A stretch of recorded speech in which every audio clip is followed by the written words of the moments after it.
नमस्कार, बहुत बहुत स्वागत है आप सबका। आपके साथ में पुनीत पाठक। इस वक्त देश में, प्रदेश में, देश के कोने कोने में एक अद्भुत वातावरण है। पूरा माहौल राममय है। राम भक्ति से सराबोर गांव, गली, चौबारे, शहर, महानगर, हर कोना राम की भक्ति से गुंजायमान है।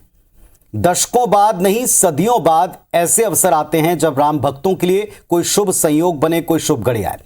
और ऐसी ही 22 तारीख की वो शुभ घड़ी बड़ी निकट आ रही है जब राम भक्त अपने रामलला की प्राण प्रतिष्ठा अयोध्या में, उनकी जन्मभूमि में, उनके ही मंदिर में, उनके ही अपने स्थान पर स्थापित होते हुए देखेंगे।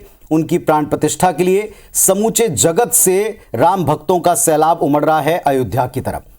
और ऐसे समय में जिन लोगों ने राम भक्ति का आंदोलन चलाया, इस मंदिर के लिए संघर्ष किया, इस मंदिर के लिए संघर्ष करने में अपना सर्वस्व लगा दिया, ऐसे ही एक राम भक्त हैं जो राजनीतिक तौर पर, सामाजिक तौर पर इतनी उपलब्धियां रखते हैं कि उनके अगर मैं परिचय देने लग जाऊं तो शायद वक्त कम पड़ेगा।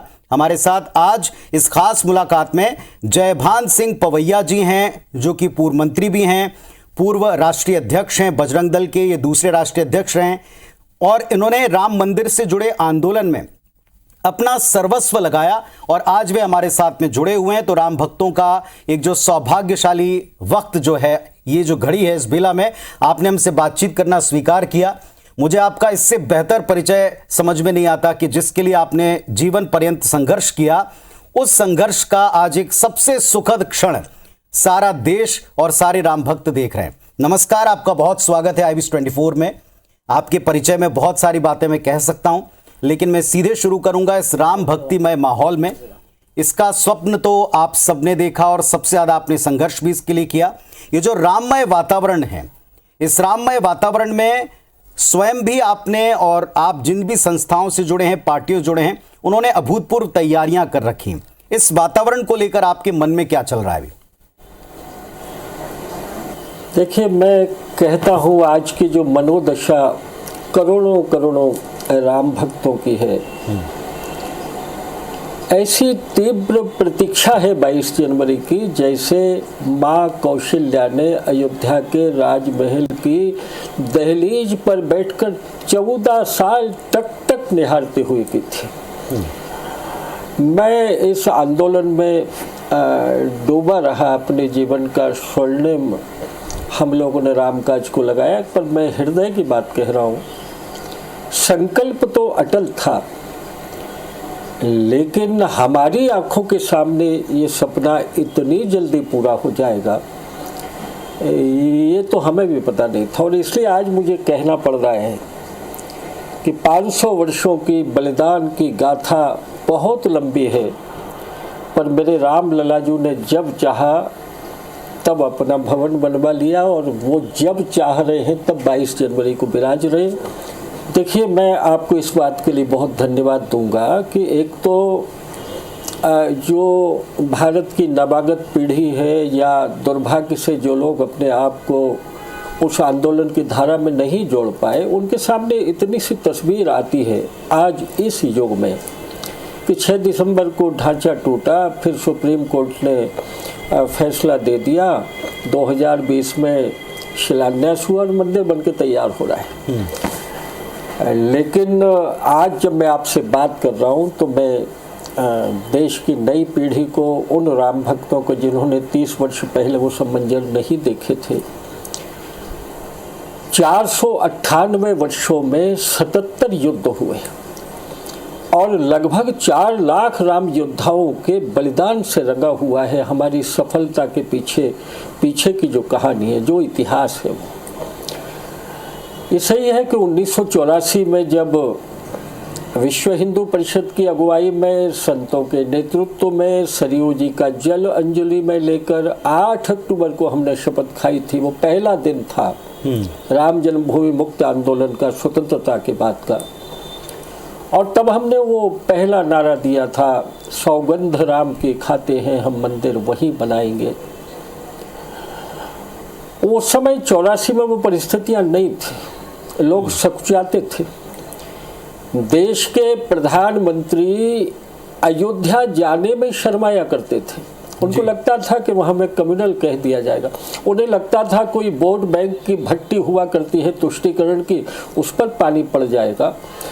देश का जो नौजवान था उसको शुरुआत में लगता था कि ये कुछ दकियानूसी बात तो नहीं हो रही है, लेकिन देश की संत शक्ति जागी और संतों ने देश के युवा को जगाया। ये दो शक्तियों के जगने का परिणाम हमको दिखा कि देश में एक जनज्वार खड़ा हुआ।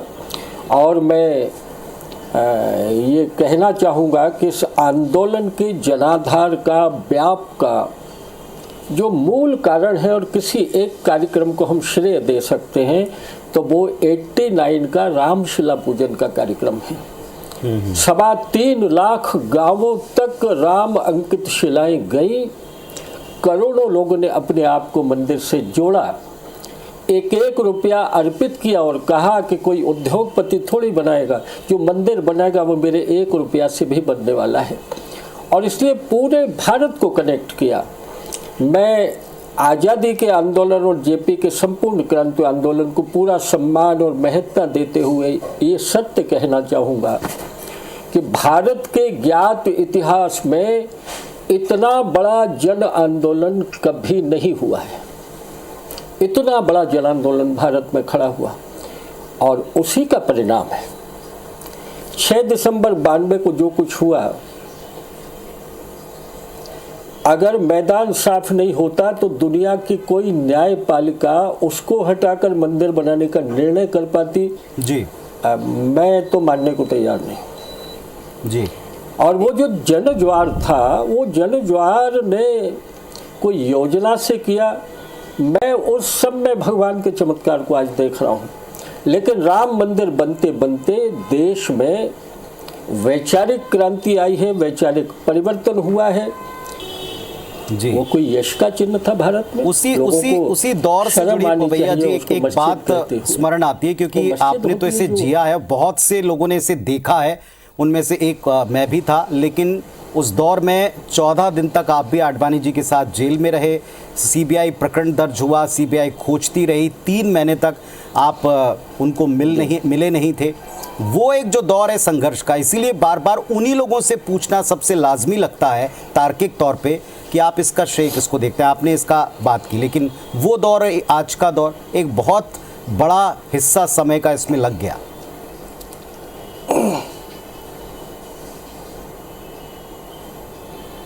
आप सच कह रहे हैं। जो पहली कार सेवा हुई थी 30 अक्टूबर 90 की,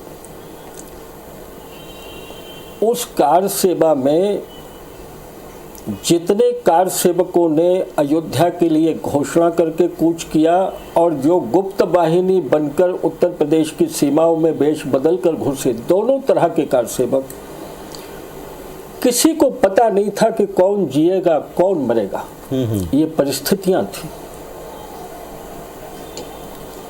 30 अक्टूबर को उत्तर प्रदेश के सैनिक बलों के द्वारा इस तरह से गोलियां चलवाना, छाती छलनी कर दी। 28 लाशें तो 30 अक्टूबर को सुबह बिछा दी गई वहां पर। एक माँ के दोनों बेटे राम कोठारी और शरद कोठारी चले गए शरीर छोड़कर, सीना खोलकर गोली खाई। उत्तर प्रदेश के बॉर्डर पर कितने लोगों को जेलों में डाल दिया। मैं स्वयं 3 दिन से ज़्यादा झांसी की जेल में बंद किया था हजारों कार सेवकों के साथ में। तो एक दौर था वो जिसमें अत्याचारों की पराकाष्ठा हुई। लेकिन 6 दिसंबर 92 को जब ये बाबरी ध्वंस हुआ, उसके बाद में चूँकि मैं राम कथा कुंज पर नेतृत्व जो 22-23 संतों का और हिंदू नेताओं का था उसमें शामिल था। मेरे भाषणों की वीडियो कैसेट्स भी थी ही उन दिनों की। जी, वो दौर भी याद है जब लोग उसे लेकर के प्राप्त करके सुना करते को अपना पुरख, एक वीडियो का, एक ऑडियो का उस वक्त क्या मोल था और वो कितने सारे लोगों को मोटिवेट करती थी। अब चूंकि वक्त आपके पास में बहुत कम है, आज के दौर से जुड़ा एक सवाल आपसे पूछता हूँ। इतने संघर्षों के बाद अगर इतनी आपको कामयाबी मिले कि आप अपने जीवन में अपनी आंखों से वो स्वप्न पूरा होते हुए देखें, सबको खुश होना चाहिए। पर देश की सबसे प्राचीन पार्टी कांग्रेस पार्टी के वरिष्ठतम नेताओं ने इसे ये कहा कि हम इसमें प्राण प्रतिष्ठा में जाने को अस्वीकार करते हैं, ससम्मान अस्वीकार करते हैं। किस नज़रिए से आप देखते हैं? आपने कल भी एक स्टेटमेंट दिया कि ये उनका दुर्भाग्य है, विनाशकाली विपरीत बुद्धि है। क्यों आपको ऐसा लगता है? देखिए, मुझे ये सुनकर अच्छा नहीं लगा कि रामलला जी के प्रतिष्ठा महोत्सव के निमंत्रण को नामंजूर कर दिया है या ठुकरा दिया है। ये होना नहीं चाहिए था। जब पूरा भारतवर्ष उत्सव में डूबा है, तब ये मंथरा जैसी बातें होना देश के राजनीतिकों के द्वारा ये शुभ नहीं है। दुनिया में क्या संदेश जाएगा? पूरा भारत दीप जला रहा है और कुछ लोग कोप भवन में बैठे हुए हैं। और इसलिए मुझे ऐसा लगता है कि मैं इन क्षणों में बहुत कम राजनीतिक बातें करना चाह रहा हूँ। मैं तो बहुत पवित्र भाव से इस कार्यक्रम से जुड़ा हूँ और इसलिए मुझे ऐसा लगता है कि जिन्होंने ये भूल की है, हिंदुस्तान के हिंदू और राम भक्त शायद इतिहास में कभी उनको क्षमा नहीं कर पाए। जी। बहुत बड़ी भूल है। ठीक है, आपने अतीत में बाधाएं डाली होंगी, ठीक है, कुछ लोगों ने हम पर गोलियां चलाई होंगी। भैया, राम जन्मभूमि तीर्थ क्षेत्र ने उदार हृदय से आपको न्योता दिया है, तो आप वहां जाकर बैठ भी नहीं सकते खुशी के क्षण में। जिन्होंने संघर्ष किया उन्होंने किया, बलिदान दिया उन्होंने दिया, लेकिन आप निमंत्रण को ठुकरा कर ये रामलला जी के प्रति अश्रद्धा व्यक्त कर रहे हैं। और इसका मतलब ये होता है कि राम के अस्तित्व को नकारने का हलफनामा था, वो आपका दिली हलफनामा था। आप आज भी स्वीकार नहीं कर रहे हैं मेरे रामलला को। इसलिए प्रायश्चित करने का एक मौका कांग्रेस ने खो दिया। लेकिन ये भी कहा जा रहा है कि चारों शंकराचार्य जो सनातन धर्म के स्तंभ हैं, उन्होंने इस प्राण प्रतिष्ठा समारोह से दूरी बना ली। दो ने तो मुखरता से इस पर कहा कि अधूरे मंदिर में प्राण प्रतिष्ठा होना उचित नहीं। दूसरे ने प्रधानमंत्री जी की गर्भगृह में मौजूदगी के साथ प्राण प्रतिष्ठा करवाए जाने को अनुचित ठहराया। इसे आप किस दृष्टि से देखते हैं?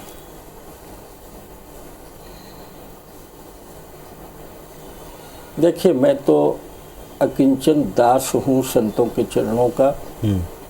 मैं गृहस्थ, मैं संसारी, मैं संतों के किसी वचन पर कोई टिप्पणी जीवन में कभी नहीं की है। मैं कुछ नहीं कहूँगा। राम जन्मभूमि आंदोलन के इतिहास में जो शीर्षस्थ संत मूर्तियाँ भारत में रही थी, जिनमें से कुछ चले गए, कुछ विभूतियाँ हमारे बीच में हैं, वो तो उत्सव में रोज़ मार्गदर्शन कर ही रहे हैं। मुझे नहीं लगता कि उनमें से कोई संत कार्यक्रम में नहीं आ रहे, ऐसा तो नहीं दिखाई दे रहा है। लेकिन आपने जो बात की है उसके बारे में तो मैं बहुत श्रद्धा के साथ सबको प्रणाम करता हूँ। उनका आशीर्वाद बना रहे सभी संतों का। एक बड़ा काम राम भक्तों के बलिदान से, परिश्रम से, और इस युग में अनुकूल सरकार दिल्ली में नहीं होती और उत्तर प्रदेश में अनुकूल सरकार नहीं होती राम भक्तों के, तो मुझे नहीं लगता है कि कानून के मार्ग की बाधाएं हट पाती। सरकारें जो रोड़ा बन के खड़ी होती थी, वो राम भक्तों के सहयोगी बनकर खड़ी हुई। योगी आदित्यनाथ जी महाराज नहीं होते उत्तर प्रदेश में, तो अयोध्या को इतना श्रृंगारित करना क्या संभव हो पाता क्या? आपको मैं कहीं पढ़ रहा था, आपने कहा था कि धर्म के मुताबिक राजनीति चले तो बहुत सी दुनिया अपने आप समाप्त हो जाती है। परंतु आज के दौर में क्या ये जो कुछ भी हो रहा है, इसमें ये कहना उचित नहीं दिखता आपको कि अब तो धर्म में भी राजनीति का इन्वॉल्व होने लगा है?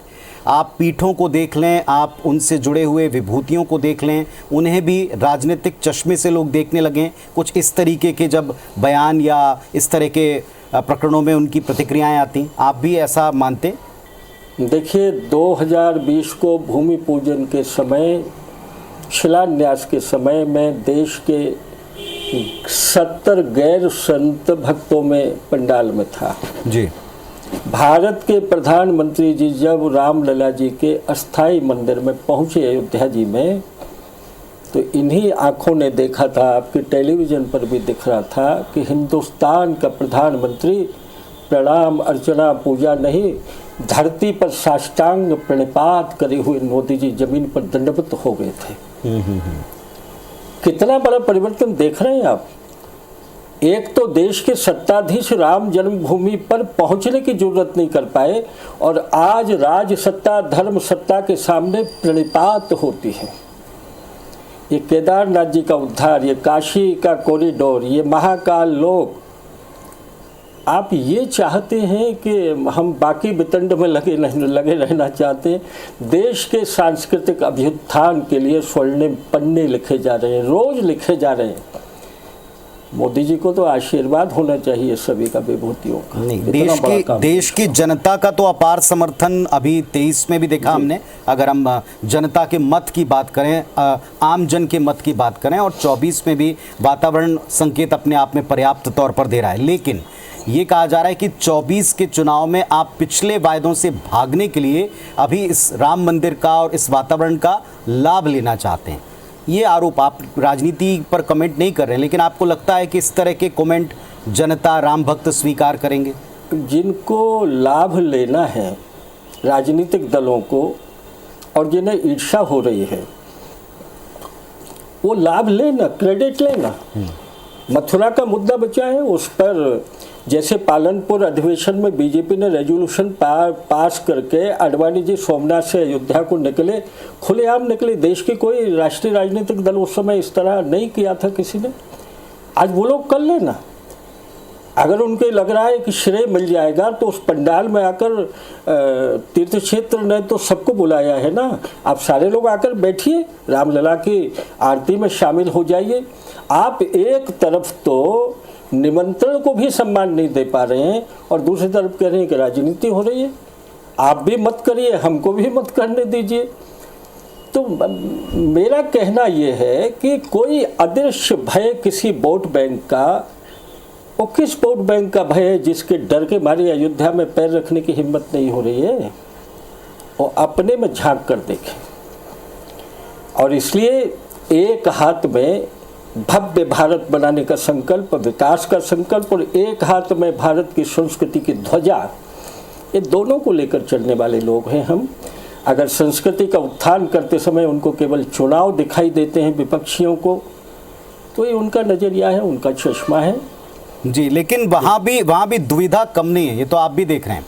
आचार्य प्रमोद कृष्णम खुलकर कहते हैं कि ये दुर्भाग्यजनक है कि आप अस्वीकार करते हैं, ऐसा इससे बचना चाहिए, इस तरह के कमेंट से, निर्णयों से बचना चाहिए।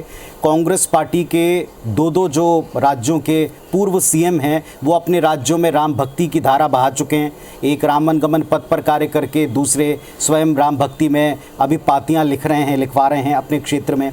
इशारे कहाँ हैं आप अच्छी तरह समझ रहे हैं। तो वहाँ भी मन में बहुत सी दुविधाएं उथल पुथल हैं, उनको आप कुछ कहना चाहेंगे?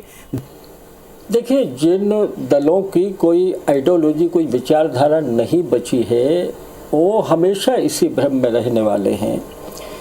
गुड़ खाते हैं मगर गुड़ के बने गुलगुले से परहेज करेंगे। हमारी तरह बाबरी ढांचा गिरने के बाद 4 सरकारें शहीद करने का कलेजा है क्या इन लोगों में? इनकी कोई दिशा नहीं है, इनकी दिशा का नाम है वोट। और आज अगर देश हमारे साथ उठकर खड़ा हुआ है तो हमारी स्पष्ट विचारधारा है। हमने राम के लिए कभी समझौता नहीं किया है।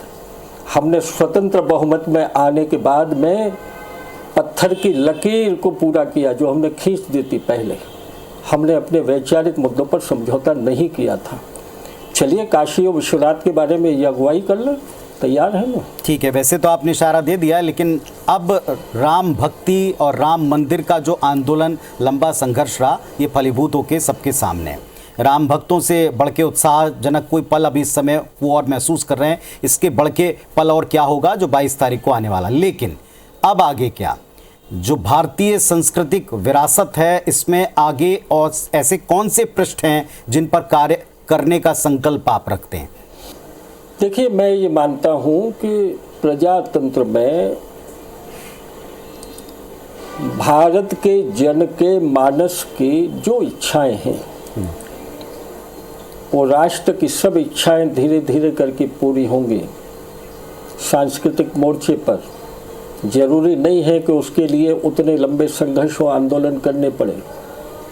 वो विधिक रास्ते से भी पूरी होंगी, क्योंकि हमारे पास तथ्य हैं, तर्क हैं, आधार है, इतिहास है। और इसलिए जो मन में है, जिसको हम राष्ट्र की इच्छा कहते हैं, वो पूरी होंगी और माननीय मोदी जी के युग में ही पूरी होंगी, लेकिन विधिक मार्ग से होंगी, मर्यादित मार्ग से पूरी हो जाएंगी, जो मुझे भरोसा है। एक अंतिम बात जो देश के लोगों के मन में है या डाली जा रही है या एक वर्ग के मन में है कि इस आवरण के पीछे असल मुद्दे, असल चुनौतियां आज की युवा पीढ़ी उसको बरगलाने का काम हो रहा है, उसको एक ऐसे मार्ग पर लगाया जा रहा है ताकि वो अपने असल मुद्दे भूल जाए। उनकी बेरोजगारी का, महंगाई का, विश्व में अर्थव्यवस्था की स्थिति का, बहुत सारे मुद्दे उसमें जोड़ दिए जाते हैं।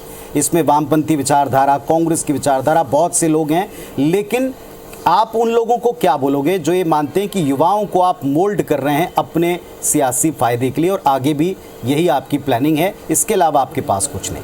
नहीं, ये बौखलाहट है, ये उनके भविष्य के सामने दिखता हुआ अंधकार है। ये जो राजनीतिक दुकानें बन चुकी हैं, और इसलिए आपने कहा वामपंथी, मैं मानता हूं कि कांग्रेस के पास तो आइडियोलॉजी नहीं है। कांग्रेस में जो कुछ है वो वामपंथी आइडियोलॉजी का ही इम्प्लीमेंटेशन है कांग्रेस में। इसलिए कुछ एनजीओ, कुछ सोशल मीडिया के एक्टिविस्ट इस तरह का कसैला वातावरण देश में बनाने की कोशिश कर रहे हैं।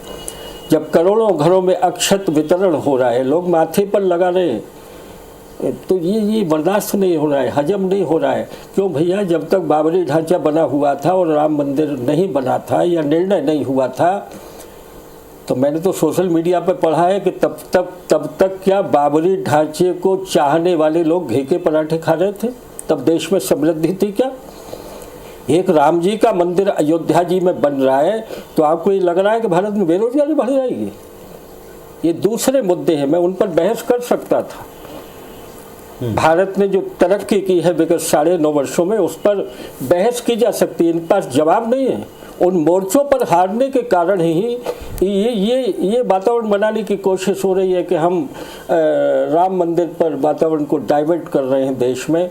देश इतना नासमझ नहीं है। आप रखिए ना जाके देश के सामने अपनी बातें, चुनाव में फैसला हो जाएगा। ये जो क्रेडिट नाम का शब्द है, श्रेय नाम का शब्द है, वो 4 लाख बलिदानियों को हम क्या देंगे? आज इस युग में कार सेवा में जिन माताओं ने लाल खोए, जिन्होंने सिंदूर खोए हैं, उनको हम क्या कहेंगे? ये राम भक्तों को और आपको बहुत सारी शुभकामनाएं देता हूं और धन्यवाद देता हूं कि आपने हमारे लिए वक्त निकाला और आपने हमारे दर्शकों के लिए अपनी बात मन खोलकर, दिल खोलकर, पूरे चित्त के साथ में आपने अपनी बात रखी। आपको ढेर सारी शुभकामनाएं सभी राम भक्तों के साथ। नमस्कार।